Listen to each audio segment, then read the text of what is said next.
Muy bien, para grabar.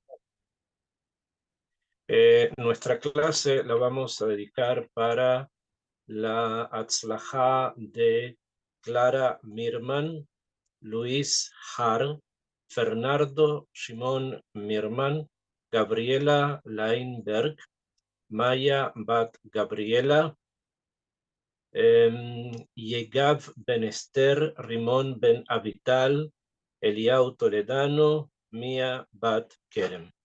Son nombres de algunos de los secuestrados en Gaza, que fueron secuestrados por estos humanoides, y Be'ezrat Hashem, que Akadosh Baruj Hu les conceda salir de la oscuridad a la luz, en especial en este mes, que es el mes de Kislev, el mes de las luces, el mes de la luminosidad, que Akadosh Baruj Hu, porque los hemos mencionado, junto a ellos y a todos los demás que están secuestrados, Akadosh Baruj Hu los libere y podamos decir todos juntos, Baruch Odeh Shvuin.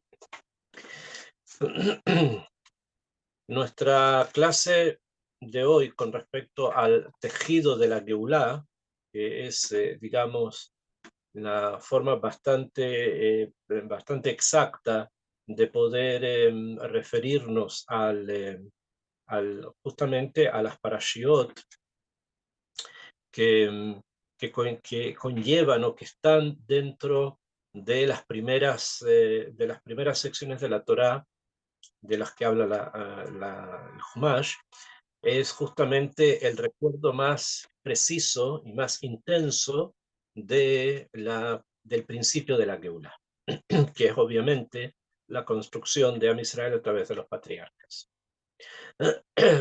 En, en la parashá de esta semana, la parashá de Toldot, y lo habíamos visto ya, o sea, lo había mencionado, creo, en algunos de los vídeos que he compartido con ustedes, la, la, el último pasuk de la parashá anterior, de la parashá de Hayei Sará, habla del fallecimiento de Abraham y que fue enterrado por Isaac y por Ismael. Y después habla la Torá sobre Ismael. Y una de las cosas que dice sobre Ismael en el último pasuk de la parashá de Hayei Sará es que les leo en el capítulo 25, en el versículo 18, dice la Torá, Vaishkenu mejavilá ad Shur. Van a habitar ellos, o sea, Ismael y su descendencia, desde un lugar que se llama Javilá hasta Shur. Shur es un lugar que queda al lado de Egipto. Asher al Pene Mitzrayim, que está sobre la dirección de Egipto, o sea, en la península del Sinaí. Boaja Ashura, se van a extender hasta Ashur, quiere decir hasta Siria. Al Penei Hol Ejav Nafal, y delante de todos sus hermanos va a habitar. Así es la explicación simple del pasuk. Sin embargo, Rashi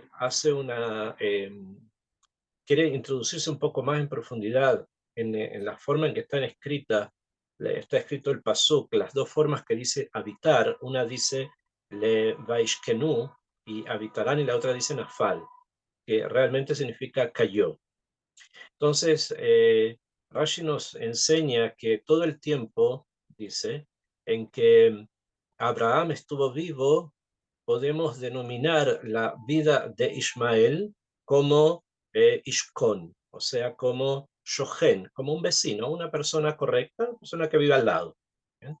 Pero desde que murió Abraham, la Torá dice que Ismael Nafal, cayó. Caer quiere decir no solamente a nivel físico, sino que está hablando obviamente a nivel espiritual, que todo el tiempo que la imagen del padre, la imagen de Abraham estaba presente, Ismael se mantuvo de alguna manera en un cierto nivel. En cambio, cuando el padre desaparece, en ese momento Ismael cae. O sea, no es capaz de mantenerse solo. En cambio, la Torah inmediatamente después de esto dice de Ele Toldot Itzhak. Esta es las generaciones de Ken de Itzhak. Itzhak, a diferencia de Ismael, va a continuar solo. ¿Por qué? Porque él ya recibe toda esa tradición y todos esos valores los recibe de su padre Abraham, Entonces es capaz de continuar solo. En cambio, Ismael no.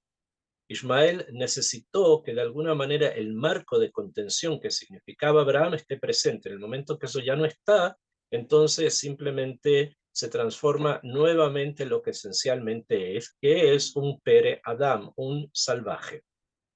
En cambio, Isaac recibió lo que recibe de Abraham, que es toda esa tradición monoteísta fuerte y de servicio a Dios, y va a continuar con ese mismo proyecto, porque él mismo lo ha hecho, él mismo lo ha construido dentro de sí y sabe que en algún momento lo va a tener que continuar solo. Y lo hace, como lo vamos a ver de aquí en adelante. En cambio, Ismael no. Ismael, en el momento en que le han soltado el resen, en que le han soltado las bridas, o sea que las bridas que lo tenían atado se las sueltan, cuando Abraham fallece se transforma en lo que realmente es, que es un Pere-Adam, o sea, un salvaje. Y eso es algo que está presente en él y en su descendencia, como ustedes ya saben, hasta los días de hoy. Lo que nos ha pasado a nosotros es algo que en ellos es común. Para nosotros fue una sorpresa, y fue una sorpresa muy amarga, lo que nos hicieron hace un mes atrás. Sin embargo, ellos siempre lo han hecho. No es algo nuevo. Ellos siempre fueron así. Entre ellos mismos y con otros pueblos siempre fueron así. También con nosotros fueron así en muchas ocasiones. Pero no es la primera vez. Todo el mundo se ha quedado estupefacto ante tal grado de barbarie. Pero es que realmente lo son y lo han sido siempre. Eso no cambió. ¿Por qué? Porque en el momento en que Abraham ya no estuvo, las bridas que sostenían a este animal se soltaron. Y ahora sí, de aquí en adelante comienza la historia de Isaac, la descendencia de Isaac. Y la Torá nos enseña que Isaac es hijo de Abraham, como nosotros ya sabemos, que Abraham lo engendra, que hay que se casa con Rivka cuando él tenía 40 años, y que Rivka era estéril, no podía tener hijos. Y hicieron mucha tefilá a Kadosh Baruj Hu, él y ella, hicieron tefilá de forma muy, muy fuerte para que a Kadosh Baruj Hu pudiera darles un hijo, y finalmente Rivka quedó embarazada. Esta es una historia ya que ustedes conocen y saben de qué se trata. Yo quiero centrarme acá en algunos puntos antes de continuar en la segunda parte importante, por lo menos de esta clase, que quiero hablarles sobre la pregunta de Rivka a Shem ben Noach. Lo primero está en lo siguiente. La Torá nos dice, que voy a leer en el capítulo 25, en el versículo 20, dice, Vayhi Yitzhak, y fue Yitzhak ben Harbain Shana bekachto et Rivka. Tenía 40 años cuando tomó a Rivka, Bat Betuel ha-Arami, que era la hija de Betuel el arameo, mi Padam Aram, donde ellos vivían en Padán Aram. Eso queda en la Mesopotamia, en la parte norte de la Mesopotamia. Ajot Labán, ella era la hermana de Labán, a Aramilo Leisha, y la toma como esposa.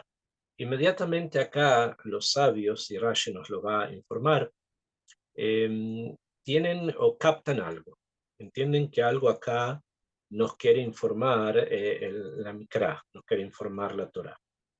Dice hija de Betuel el arameo, Aramí, y después dice hermana de Labán el arameo.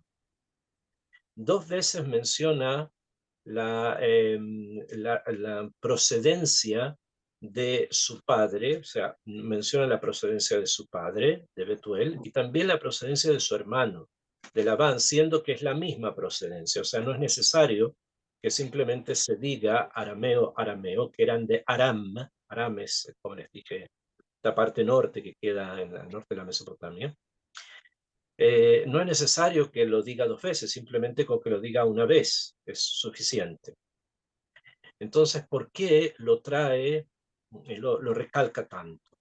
Que el padre era de allí, que el hermano era de allí. Entonces, Rashi nos trae el Midrash, que nos va a enseñar algo muy interesante y también profundo para nuestra vida. Dice el Midrash, que es lo que Rashi nos va a enseñar, que aramí son las mismas letras, o sea, la letra Aleph, Reish, Mem, Yud, aramí. Aramí son las mismas letras de la palabra Ramay. Reish, Mem, Aleph, Yud, que significa engañador. O sea, que significa una persona con la que no se puede tener confianza, un tipo de rishut, un tipo de forma de ser rasha. Es Ar-Ramai, el engañador, el estafador, el timador. Entonces, lo que vemos acá es que nos quiere decir que era hija de un engañador y que era hermana de un engañador. Y aún así, Itzhak la toma como esposa. ¿Esto por qué? Porque ya había pasado una serie de pruebas que vimos la semana pasada con Eliezer, el esclavo de Abraham. Entonces ya había un conocimiento previo de que esta persona, que Rivka, era la adecuada, era la escogida. Pero de todas maneras la Torá nos quiere señalar que esta persona escogida es extremadamente escogida, o sea, ha sido extraída de un lugar oscuro, de un lugar muy difícil, que es donde un padre que es estafador, donde un hermano que es estafador, creció en un ambiente oscuro, un ambiente pero muy negativo. Y a pesar de eso, dice el Midrash, lo lamda mima'aseihem, no estudió de sus acciones. O sea, ella no se comportó así. Ella no fue igual que ellos, que eran estafadores y engañadores y personas de una ralea muy baja, sino que eran personas, ellos así, pero ella no. Ella supo salir de ese ambiente y supo construir su propia vida de manera distinta. Y eso es lo que Eliezer obviamente vio en ella, lo que lo hizo traerla y presentársela a su señor, que en este caso es Yitzhak, porque ya Abraham ya falleció acá, y cuando él la toma, ya es él el que sigue, o sea, Yitzhak con Rivka. Y Mm. es tanto el nivel que se necesitó para poder librarse de este pasado, que ya lo hemos comentado en algunas ocasiones. La Torá nos enseña que Rivka cae del camello, o sea que se separa de la caravana era el pasado que ya traía detrás de ella, y al como caerse del camello es como quebrar con ese pasado oscuro de su padre, su hermano, e ingresar a un mundo distinto al campamento de Itzhak, y por eso ya se cubre la cara con el pañuelo para indicar que ya adquiere un estatus distinto, ¿no? Que se eleva. Todo esto ya lo hemos estudiado la semana pasada y se vuelve a presentar acá al principio de esta parasha. ¿Por qué? ¿Cuál es cuál es el motivo que la Torá nos quiere acentuar esta característica de Rivka? Que venía de lo tóxico, pero no obstante ella logró salir de él. Entonces eh, hay una nekudá, un punto importante que es necesario que entendamos. Rivka, como ella venía de este medio, de este lugar, y no aprendió de sus acciones, dice acá, no aprendió de sus acciones, o sea, no se comportaba así. Sin embargo, ella conocía ese ambiente. Rivka conocía perfectamente la forma de actuar del Ramay, la forma de actuar del engañador. O sea, ella tenía por sobre Itzhak, que Itzhak creció en el campamento de Abraham, creció junto con Sará y fue declarado Olá Temimá, o sea, como una especie de corbán puro y completo que ni siquiera salió de la tierra de Israel. Por la kedushá que él tenía, no podía salir de la tierra de Israel. O sea, era una persona que vivía en un mundo paralelo. Y no obstante, A pesar de eso, era una persona que también estaba relacionado con esta otra realidad, que es la realidad material, por supuesto, de la perspectiva de ese mundo paralelo donde él vivía. Akshav, y por lo tanto, para poder continuar en el segundo paso, que el primer paso lo da Abraham y Sara, para poder continuar en esta segunda etapa, digamos en la parte número 2 de este plan divino que ellos traen de corregir al mundo, Hashem quiere que Yitzhak se rodee de alguien que pueda captar, que pueda entender cómo las personas se comportan.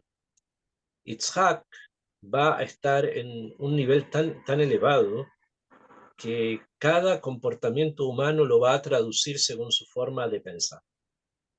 Y por lo tanto, esto puede prestarse a que, entre comillas, no que ocurra realmente, pero ya voy a explicar por qué, pero entre comillas que pudiese ser como engañado.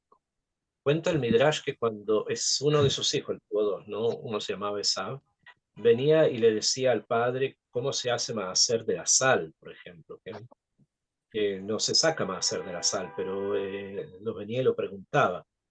¿Por qué? Porque la persona buena, vamos a ponerlo en esos términos, pero es más profundo que eso, la persona buena, aunque sabe que no todos son buenos, reconoce que existe una chispa de bondad en todos. Y a pesar de que eso es correcto, es así, hay un punto muy sutil en que a veces no capta que esta chispa de bondad se puede apagar fácilmente. O sea, todos tenemos algo bueno dentro nuestro, en más que en menos. Pero cuando se trata de una persona que es malvada, que también tiene algo bueno dentro de él, es mucho más fácil que lo bueno que está dentro de él se apague rápidamente. Aunque una persona que es buena tiene muchas cosas buenas, entonces esto bueno se fortalece con lo otro bueno y se mantiene más o menos en una posición positiva. Pero una persona que es perversa y que es malvada, a pesar que tenga dentro de sí algo bueno, eso bueno puede desaparecer fácilmente. Y esa es la diferencia muy profunda que vamos a encontrar entre Yitzhak y Rivka. Rivka va a entender eso. Ella creció entre Ramaim, creció entre engañadores. Ella sabía que esos engañadores son su padre y su hermano. También tenían cosas buenas, pero que esas cosas buenas fácilmente van a desaparecer. Por lo tanto, entendía que no siempre es posible mantener una visión positiva sobre todos, a pesar de que es necesario hacerlo, también es necesario pensar que fácilmente los malvados siguen siendo malvados. Por ejemplo, voy a darles un ejemplo para que podamos entender cuál es el pensamiento profundo de Rivka, porque no es pashut todo esto, no es simple. Digamos que hay una persona que tiende a engañar, engaña, ¿okay? Como la familia de ella, para ubicarnos en el tema. Y sabemos que con quien engañe, algo bueno tiene cosas buenas, pero no existiría, tiene algo bueno. Y por lo tanto, si nos dice algo, como el caso que voy a plantear yo, que es el Midrash que lo trae, cómo se saca maaser de la sal, a pesar de que yo pueda entender que tal vez esta persona quiere manipularme, o sea, quiere de alguna manera engañarme y hacerme pensar que es un tzadik cuando no lo es, y esto ocurre mucho a veces con las personas que de alguna manera quieren a veces como mostrar un cierto nivel, por ejemplo, de religiosidad, entonces van donde muchos rabinos a preguntar muchas preguntas. Preguntas que probablemente puede ser que ellos sepan la respuesta o que tengan medios diferentes de encontrar la respuesta. Que se abre un Shulchan Aruch y se lee lo que está escrito, tengo que hacer esto o lo otro, pero es de alguna manera en muchas ocasiones una forma de mostrarle al Rab cuánto alguien está preocupado de la kashrut. Si va y le pregunta qué pasa con una cuchara de carne que se cayó adentro de una olla donde estaba haciendo fideos con queso, por ejemplo. Entonces, aunque ya sabemos cuáles son las instrucciones y el que no las sabe puede buscarla, muchas veces la persona, todos caemos en eso, queremos mostrar que Ilu una cierta careta, ¿no?, de religiosidad. Y vamos y preguntamos, ¿eh?, cuando a veces incluso sabemos cuál es la respuesta, pero como para que piensen que nos interesa mucho. Y Rivka podía darse cuenta exactamente de qué es lo que estaba detrás de las preguntas, detrás de las acciones. Y también lo hacía Itzhak, pero Itzhak pensaba, bueno, como puede pensar un rab, que viene alguien y le pregunta lo que yo les acabo de decir, y él entiende que es para, de alguna manera, querer mostrarse religiosa dentro, delante de él, pero entiende que si lo tiene cerca, si le habla de Musar, etcétera, la persona va a cambiar. Entonces, Itzhak también sabía qué es lo que pasaba con su hijo Esab, pero de alguna manera entendía que tenerlo cerca es mejor que tenerlo lejos. Y Rivka sabía muy bien qué es lo que estaba tal vez detrás. Y había esta situación compleja con Esab, ¿no? Una situación complicada. Esto es para poder entender qué es lo que nos quieren enseñar acá los sabios cuando dice que había crecido entre engañadores, padre y hermano, y no aprendió de sus actos. De los actos no aprendió, pero sabía exactamente cómo se comporta un ramay. Y esto estamos hablando del ramay, no del shakrán. El shakrán es el mentiroso, el que miente. Acá estamos hablando del que engaña, ¿okay?, de la persona que quiere engañar. Por ejemplo, a niveles simples, ¿no? Pero que a veces son suelen ser comunes entre las personas que no tienen mucho musar, que no tienen muchísima ética o moral. eh, eh, Cualquiera lo puede recordar de esos periodos escolares, copiar en los exámenes, ¿bien?, mirar hacia el lado qué es lo que un compañero con mayor conocimiento va a poner y copiarle lo que escribió, las respuestas que dio para que el profesor piense que sí sé. Bueno, eso es un ramay. Eso es un ramay. Y a pesar de que puede ser que el profesor entiende muy bien que estos resultados no pueden ser de este alumno, uno siendo profesor se da cuenta de qué nivel tiene cada alumno. O sea, después de pasar tiempo con los alumnos uno percibe, ¿no? Pero piensa que es mejor que de alguna manera avance a empezar a investigar cómo fue que llegó a estos resultados cuando sabemos que no son de él, etcétera, etcétera. Están siempre estos dos kibunim, y eso es el sistema de Itzhak, y este es el sistema de Rivka. Y se encuentran ambos y forman una familia. Se casan, eso es lo que dice. La tomó a ella lo leisha, para él como esposa. ¿Por qué está expresado de esa forma? Porque era la esposa apropiada para él. O sea, tal vez con otra persona que hubiese sido también capaz de captar la ramaut, el engaño, probablemente no hubiese sido Rivka el elemento que balancea todo, porque hubiese sido demasiado tinto, ¿no? Pero en este caso es también necesario que estén los dos, y por eso es que la tomó a ella para él, porque era su shidduch, Leisha como esposa. Y después la Torá nos enseña lo siguiente, dice, Vayetar Itzhak la Hashem, lenojach ishto. Y rezó muy fuerte Itzhak a Hashem frente a su mujer, frente a su esposa, y a Karahi, porque Rivka era Kará, era estéril, o sea, no podía dar a luz. Y le respondió Hashem a él, y Rivka quedó embarazada. Acá hay un punto que también es necesario entender y ingresar un poco más en la profundidad de lo que está escrito aquí. El Midrash cuenta a nivel muy descriptiva que Rivka se puso en una esquina de un cuarto y Yitzhak en la otra esquina, eso que ir uno frente al otro y rezaron muy fuerte.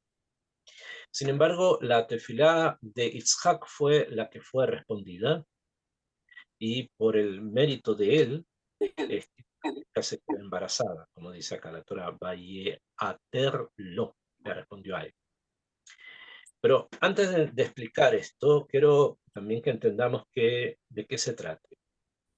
Dice acá que ambos hacen tefilá, uno frente al otro. ¿Por qué es necesario decirlo de esa forma? Además de la situación práctica que así ocurrió. O sea, la Torá no es un libro de historia. No me tiene que enseñar cuántas veces Yitzhak se sentó delante de Rivka o Rivka delante de Yitzhak, o al lado derecho o al lado izquierdo. No, no es necesario que nosotros lo sepamos, a no ser que hay algo que tenga que estudiarse de ahí, que tiene que entenderse de allí. Entonces, lo que debe entenderse de acá es lo siguiente. Hay una forma de rezar que es una forma femenina, y hay una forma de rezar que es una forma masculina. Voy a hablar primero de términos generales de lo que significa una cosa y qué lo que significa otra, y después vamos a tratar de entender si esto es lo que la Torá nos quiere enseñar o no, o la Torá va más allá. La forma en que en general las mujeres rezan es muy emocional, o sea, desde el corazón. Es una tefilá que viene muy de dentro, muy del sentimiento. Y por eso es muy sublime la oración de la mujer, porque está acompañada de algo muy emotivo. Y eso puede romper los cielos para que la tefilá esa suba. Y es bueno que así sea y es necesario que así. Es una tefilá desde lo más profundo de lo que una mujer puede sentir para pedir por un hijo enfermo, lo aleno, por nuestros soldados en estos momentos, por los secuestrados, por los enfermos. La tefilá de una mujer precisamente en estos momentos puede romper los cielos, pero hay que hacerlo y hay que hacerlo realmente con todo el sentimiento. Esta es la forma en que las mujeres tienen de rezar. Los hombres, cuando rezan, se centran muchísimo más en la estructura del rezo. A pesar de que ambos toman un sidur y se lee la amidá, pero cuando hay algo muy particular que pedir, las mujeres se concentran precisamente en esa situación emocional. En cambio, los hombres, a pesar que nos podemos concentrar en un punto, pero la tefilá es una tefilá que va más bien del segel, del intelecto, o sea, de aquello que es la estructura de la tefilá. Eh, a quienes saben algo de tefilá, entonces entienden qué significa las tres brajot primeras de la Shemona Esrei, que son alabanzas, y qué se dice y qué no se dice, y cómo el Shulchan Aruch decidió que la halajá con respecto a tal cosa se pone acá o no se pone acá, se dice, etc. Toda una estructura intelectual sobre el rezo. Y aquellos que profundizan más entonces empiezan ya a entender que las palabras escritas ahí son nombres de Dios que están combinados uno con otros, y que cuando se dice tal palabra en la tefilá junto con tal otra y con otra, tres, tienen que las primeras letras forman este nombre de Dios, las últimas letras forman este otro nombre de Dios, etc. Eso es una forma muy masculina de rezar, de transformar el rezo en un nivel de entendimiento. Y ese nivel de entendimiento también rompe los cielos. Cuando se hace en forma profunda, cuando se hace en forma retziní, seria, también rompe el cielo, para que llegue delante del que se acabó. Entonces, cada uno en su forma, con sus medios, debe romper los cielos para que la tefilá pueda llegar delante del que se acabó. Esta es nuestra labor, esto es nuestra abodá. Como dicen los sabios, ¿cuál es la abodá Shebalev? ¿Cuál es el servicio que se hace con el corazón? Tefilá, rezar. Se refiere a esto y a esto. ¿Okay? O sea, hay que tratar de romper los cielos para que la tefilá suba. Ahora, esto es común, o sea, esto es lo que nos pasa a nosotros que somos personas simples. Sin embargo, en Itzhak y en Rivka, esta situación no es tan estrecha como en nosotros, sino que es muchísimo más profunda. En Rivka no hay solo regish, no hay solo emoción. Y en Itzhak no hay solo sege. Están ambas cosas por las diferencias obvias, ¿no? Uno es Zahar, la otra es Nekeba. Están ambas cosas. Sin embargo, acá hay algo más. La tefilá de ellos está encaminada en algo que para nosotros hoy día es muy lejano, y como perdimos la sensibilidad para tantas cosas, también para esto lo perdimos. O lo hemos perdido, o está dormida, mejor que perder, está dormida. Que tanto Itzhak como Rivka, ellos saben que son un eslabón, que son una parte de un proceso, de un proyecto divino. O sea, hay un proyecto que Hashem tiene de Tikkun Olam, y ellos son parte de ese proyecto. La trajeron a ella en esa caravana de la que ya hemos hablado tanto, que no hemos, todavía no hemos hablado de Dios, que lo que la caravana esa significó y por qué parte tuvo que pasar Rivka, cosas bastante interesantes para poder entender el trabajo que ella hizo. Obviamente es interno, ¿no? Yitzhak fue puesto sobre un altar, o sea, bajado del altar, estuvo 3 años en el Ganedo, en el Shivar Shember. Viene del sur, está viviendo al lado de un pozo, la Jai Roé del viviente que ve, etcétera, etcétera. Una serie de energías que ambos tenían y que las conocían, las sabían. Bueno, todo eso es para algo. Y ese algo se llama un hijo.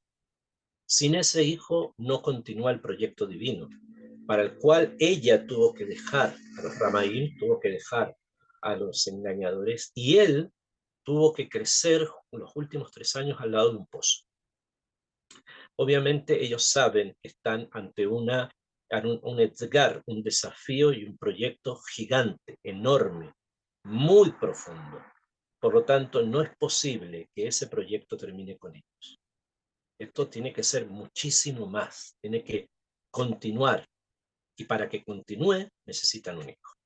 Y en ese momento no lo tiene. Es por eso que ella pone su vida delante de Hashem y le dice, mira, esto es, y esto es para algo. Él también pone su vida y dice, bueno, esto es y es para algo. Esta es la explicación más profunda de por qué están unos frente al otro. Cada uno pone todo su pasado porque sabe que ese pasado se construyó para un futuro y ese futuro requiere un hijo. Si no está, no continúa, entonces no tiene sentido el pasado. Esta es la explicación de por qué uno frente al otro. Y finalmente, ¿qué dice obviamente Kadosh Baruj Hu les responde, pero la Torah nos enseña que la persona que recibió la respuesta fue él, fue Yitzhak. Yitzhak fue respondido. ¿Y qué? ¿Quiere decir que no le respondió a Rivka? Entonces, y Rivka también tiene un pasado entero, y ya hablamos de ella, y de su gran camino, ¿no? Entonces, ¿por qué la respuesta está encaminada a Yitzhak? Porque hay acá un punto central que es el siguiente. Hay dos niveles de entendimiento. Hay un nivel de entendimiento que Rashi trae, que nos dice que la tefilá de un tzadik ben tzadik es más grande que la tefilá de un tzadik ben rasha. ¿A qué nos referimos? Que cuando una persona hace tshuvá, una persona vuelve en tshuvá, llega a un nivel obviamente muy alto, ¿no? Y tiene un nivel alto y tiene una fuerza, ¿no? Hay una energía que está dentro de él por haber cambiado, haber salido del ambiente en el que estuvo, haber venido a Israel, por ejemplo, como muchas de las personas que han vuelto en Chubá y que han ingresado dentro del pueblo judío y ahora viven en Israel, viven en Jerusalén. Hay un mérito muy alto en eso. Sin embargo, trae la Torá que hay otro mérito. Y ese otro mérito tiene que ver con las tefilot. ¿Cuál? Que cuando una persona es hijo de un tzadik, o sea, es hijo de un hombre justo, muchas veces suele ocurrir, no siempre, o sea, hay que esperar que no sea nunca, ¿no? pero a veces ocurre que el hijo o el descendiente opina o piensa que la Torá es una herencia, que así como hereda del padre cosas materiales, va a heredar también cosas espirituales. Y eso también es correcto, pero no tiene que ser eso lo que construya finalmente una persona, sino que una persona tiene que saberse construir por sí misma. Por él mismo tiene que saber elevarse y fortalecerse con las cosas que su padre le ha entregado. Cuando el padre es un sadí que le entregó muchos medios. Pero la tefilá, el punto de la tefilá tiene que ser por el trabajo propio, no por los medios que se le entregaron. Y si bien recibió medios, recibió instrumentos, pero tiene que él elaborarlo, porque la Torá no es una herencia, la Torá se construye. La Torá es recibir una serie de instrumentos y saberlos elaborar, saberlos construir. Y esto es lo que supo hacer Yitzhak. Esto es algo bastante más complejo de lo que estoy diciendo, porque si lo leemos así, no nos dice mucho, porque no conocemos de la vida de Yitzhak. ¿Eh? Nosotros hemos encontrado a Yitzhak muy pocas veces. Cuando nace, cuando le hacen el Brit Milá, las discusiones con Ismael, que lleva a que Sara lo expulse a Ismael con la madre. Lo encontramos en la Akedah, lo encontramos cuando vuelve del sur. Y hay Midrashim, obviamente, que hablan de Yitzhak, pero no lo hemos logrado todavía entender quién es Yitzhak, qué es lo que significa esta persona. Que de pronto hay Midrashim también que hablan que realmente la Akedah murió y que el Yitzhak que surge después es uno distinto. Entonces, para eso hay que entender un poco quién es Yitzhak, qué representa dentro del gran esquema de la Geulá, de este tejido de la Geulá. Hay que saber quién es Yitzhak. Y para eso yo creo que lo que debemos centrarnos es precisamente en los años en que Yitzhak desaparece. Después de la Akedah, Yitzhak desapareció por 3 años, porque vuelve a aparecer solamente la parashá anterior, cuando viene del sur y se encuentra con la caravana que viene del norte. ¿Y qué pasó con él? ¿Dónde estuvo? ¿Qué es lo que le ocurrió? Entonces, dicen los Medrashim, traen dos fuentes, y hay más, pero vamos a citar estas dos. Una dice que estuvo en el Gan Eden, estuvo 3 años en el Gan Eden. O sea, ¿esto qué quiere decir? Hay un Gan Eden de la tierra que está en Hebrón. Se entra por allí a un nivel de una realidad paralela que se llama Gan Eden, no estando muerto, y que la persona puede también volver de allí, como le pasó a Hanoch varias veces y también le pasó a Yitzhak.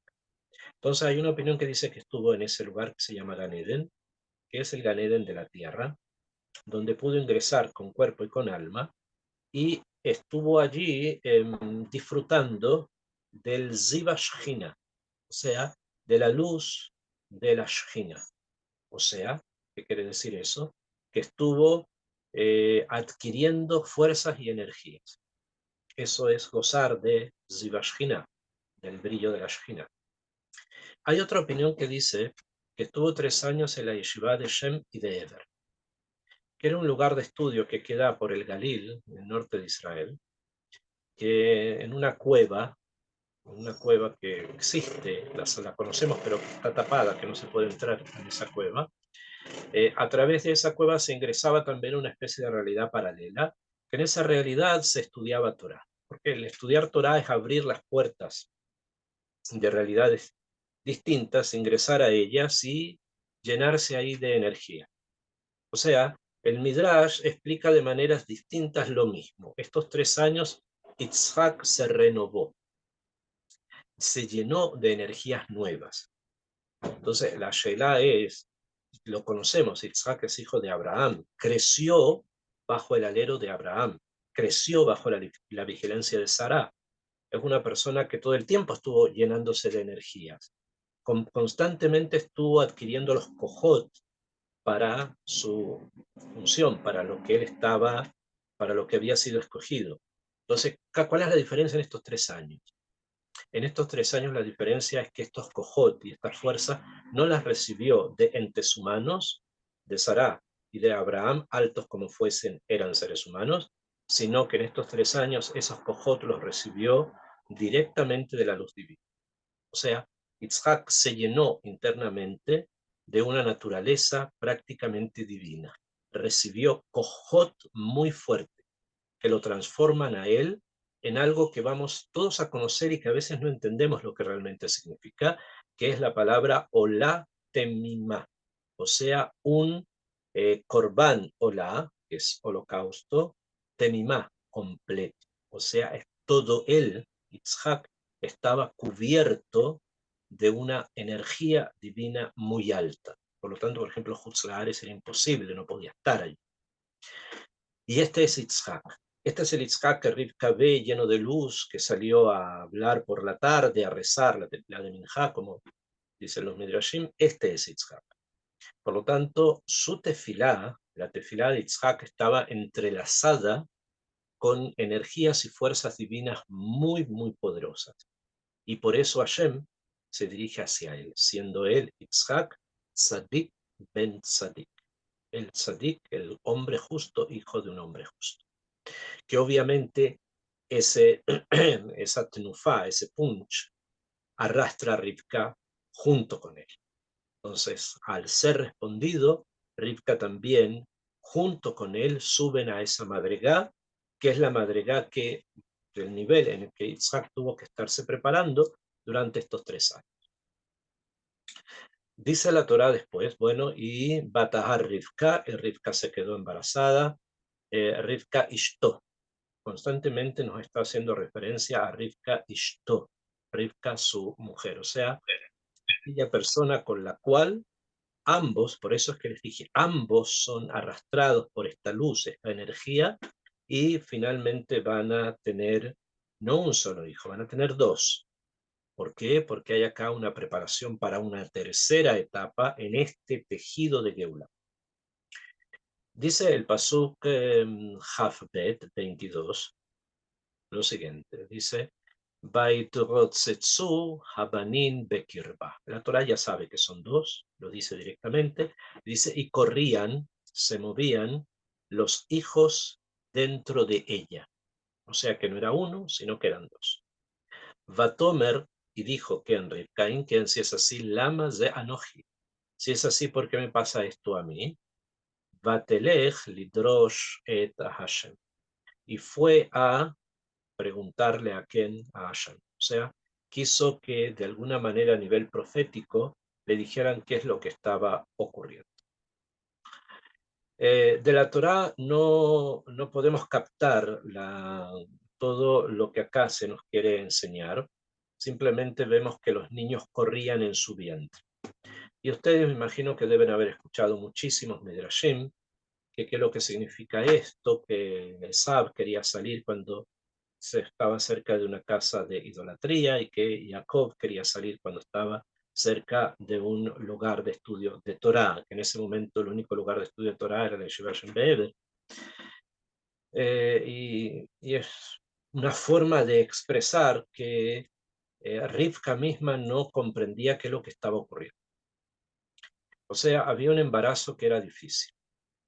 Más allá del tema de los hijos, de que eran dos, Rivka no comprendía qué es lo que está pasando. No porque no entendiera que existen embarazos que son difíciles, eso puede preguntárselo cualquier mujer y le va a comentar, sino que acá hay algo más, que hay otra cosa. Ya les dije que ambos estaban imbuidos de una energía especial para hacer tikkun olam, o sea, para corregir el mundo. Y por lo tanto entendían que el camino no iba a ser fácil, porque hay muchas cosas que cuando se corrige es un camino difícil, es un camino pedregoso, no es tan fácil poder corregir. Entonces, eso ellos lo entendían y Rivka obviamente también. Sin embargo, hay algo que ella no comprende. Hay algo en esto que no comprende. Y esto es lo que nos enseña el verbo vaitrotsetsu. Baitrotzetsu viene de la palabra larutz, que significa correr. Larutz, correr, en, cuando para aquellos que sepan un poco de gramática, cuando esta raíz se expresa en binyanim que son más fuertes, que indican ideas muchísimo más profundas, suele doblarse, o sea, se suele doblar la última letra, en este caso la tzadik se vuelve y se dobla. Y eso fortalece, hace que el significado sea más fuerte, que se haga más fuerte el significado del verbo. Entonces, no es solamente la roots, correr, sino que acá se está hablando que ella sentía que había una itrotsetzut, que había una, una forma de correr que era demasiado, demasiado profunda, que iba más allá de lo que ella pensaba que tenía que ocurrir en su nivel, en su momento. ¿Bien? Es como, quiero que lo tratemos de entender para que nos demos cuenta, es como si una persona estuviese hablando, por ejemplo, de que tiene que viajar a un lugar. ¿Bien? Una persona tiene que viajar a un lugar. Y va a tomar un autobús. ¿Bien? Va a tomar un autobús porque quiere viajar de Haifa a Jerusalén. Él vive en Haifa, se va a Jerusalén, toma el autobús. ¿Bien? O puede tomar el tren. ¿Okay? O puede tomar un taxi, o puede venirse en un coche si es que lo tiene. Son todas las posibilidades que él tiene. ¿No? Pero como que de pronto se le mete en la cabeza que tiene que viajar en avión. Eso ya está más allá del viaje, porque incluso que sea factible hacerlo, eh, eh, que no sé si sea realmente, no sé si hay un aeródromo en Haifa, cerca de Haifa, para aviones pequeños, no sé. Pero digamos que incluso que lo hubiera, no está dentro de las posibilidades, de las situaciones que le van a ocurrir en ese momento. Es como ir más allá de lo que es necesario hacer. Entonces, eso fue lo que ocurrió acá.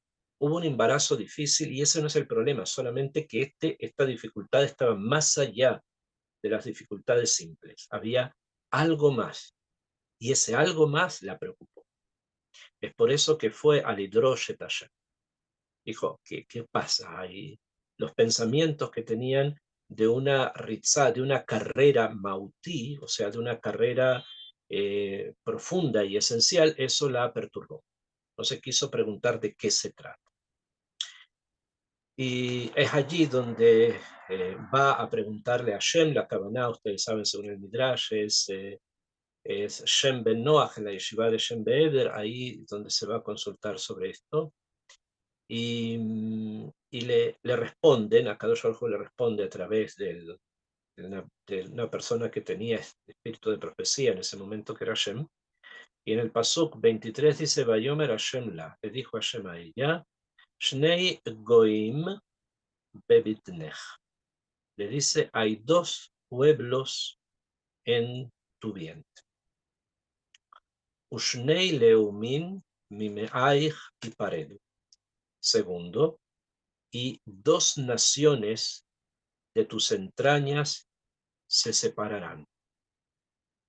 Tercer mensaje, Uleom, Mileom, Yeematz. Una nación de otra nación harán la guerra, o sea, una nación con otra nación contenderán, tendrán guerra.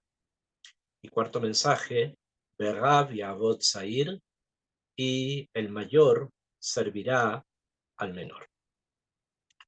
La traducción es simple, todavía no hemos hablado, no he dicho nada. Traducir en la Torá es la mejor forma de tratar de no entender algo. Cuando se suelen traducir simplemente los pesuquines, la mejor forma para que ustedes tienen que saber que no se entiende nada. Entonces, obviamente acá, de haber traducido, tampoco entendemos nada. Hay que explicar. Entonces, Shem le dice a Rivka lo siguiente. Le dice, tienes dos pueblos en tu vientre. Ok.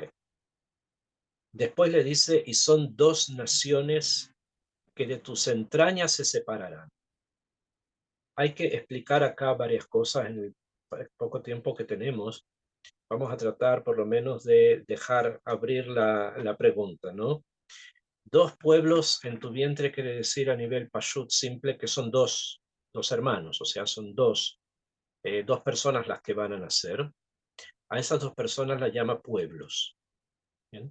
Porque en el futuro se van a transformar en pueblos, pueblos en sentido material, personas, gente, mucha gente de un lado y mucha gente del otro. Entre comillas, mucha, porque son 70 de un lado y 70 del otro, ¿bien? Como se va a ver después. Y estos están donde bebitnej, en tu vientre, o sea, a nivel físico, en un lugar físico, se están construyendo dos pueblos. Segundo, y dos naciones de tus entrañas se separaron. Pero acá ya está hablando de otra cosa, no de lo físico, sino de lo espiritual. La idea de una nación va más allá de la idea de un pueblo. La nación es más que el pueblo. Está el pueblo, lo físico, pero está la nación, que muchas veces es un conglomerado de muchos pueblos. ¿Eh? Entonces la nación es algo mayor. Y eso que es mayor se va a separar, no dice de tu vientre, sino de tus entrañas, o sea, de algo también muchísimo más profundo que hay en ti. O sea, en ti, tú, Rivka, tienes dentro de ti dos niveles de profundidad. Hay uno que se llama vientre y hay otro que se llama entrañas. Del vientre van a salir pueblos, dos. De las entrañas van a salir naciones, o sea, dos ideologías, dos formas de pensamiento que van a vivir de manera separada, se van a separar. Tercero, Uleón, Mileón y Ematz. Y estas naciones, estas ideas que van a salir de tus entrañas, van a estar en constante pugna, constantemente van a estar luchando, se van a estar enfrentando, porque como la separación viene de tan profundo, es muy difícil encontrar unidad, y van a estar constantemente en pugna, hasta que finalmente, en algún momento, el mayor sirva al menor.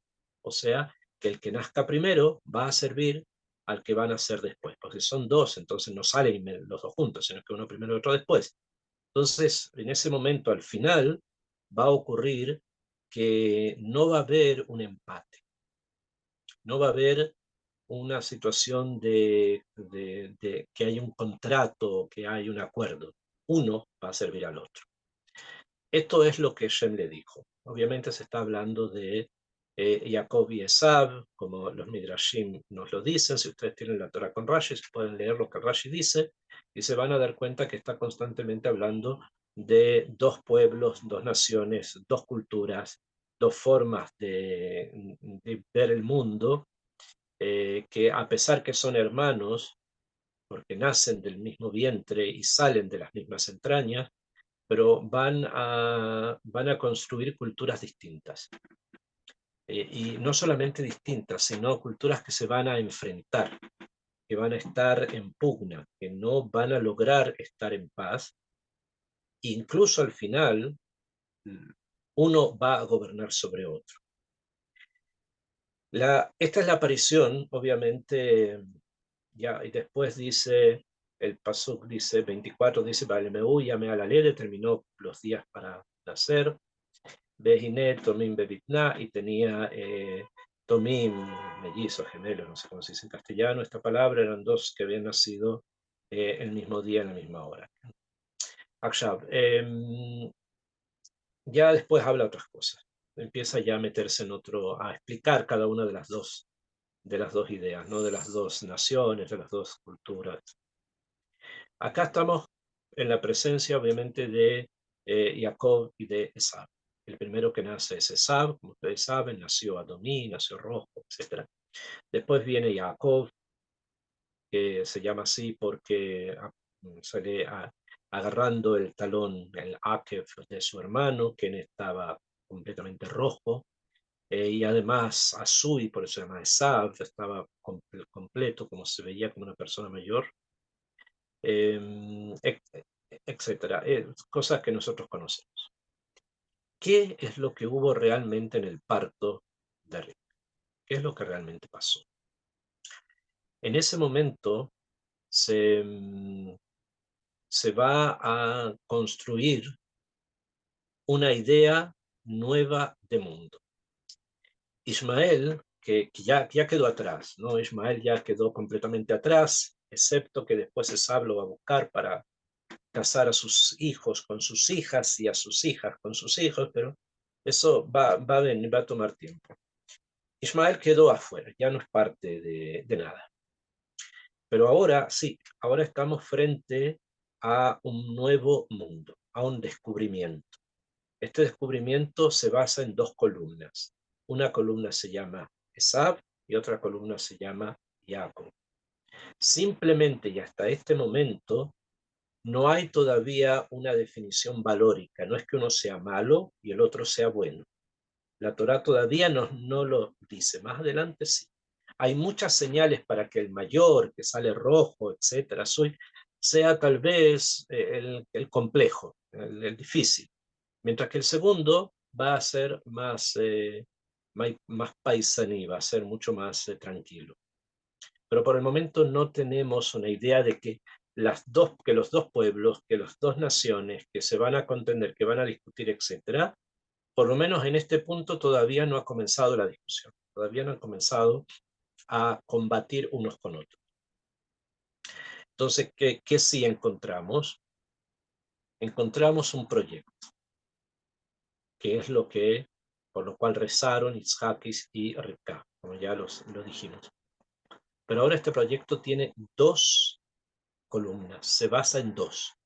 Y si se basa en dos, quiere decir que tiene eh, hay dos puntos que hay que construir. Uno material, que va a ser Esab, y otro espiritual, que va a ser Jacob. Que esto es como debería haber sido. Pero para que esto ocurra se necesita libre albedrío. Y el libre albedrío va a llevar precisamente a Esab a dejar este plan y a transformarse en un adversario del plan, no solamente de Jacob, sino de todo el plan, como lo vamos a ver en las siguientes parashot.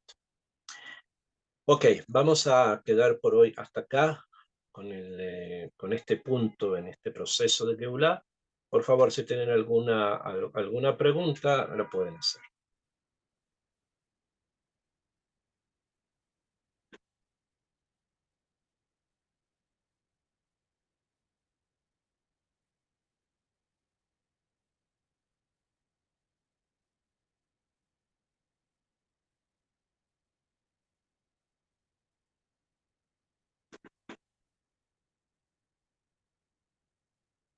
Bueno, veo al parecer que no hay preguntas, entonces dejamos nuestra clase por hoy hasta acá y Besrat Hashem continuamos en la próxima semana.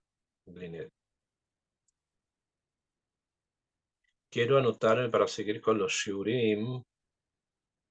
Me imagino que van a aparecer constantemente, los shiurim van a aparecer en este lugar que es el de mujeres latinas, así creo que se llama.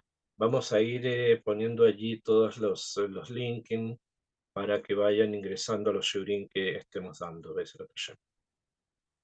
Ok, Besrat Hashem, que estén muy bien entonces y que tengan excelentes días, que veamos cosas hermosas y una gran Geulah, que Hashem guarde a nuestros soldados, que proteja a los secuestrados y los haga volver a sus casas y que traiga refuah shlema a todos nuestros enfermos.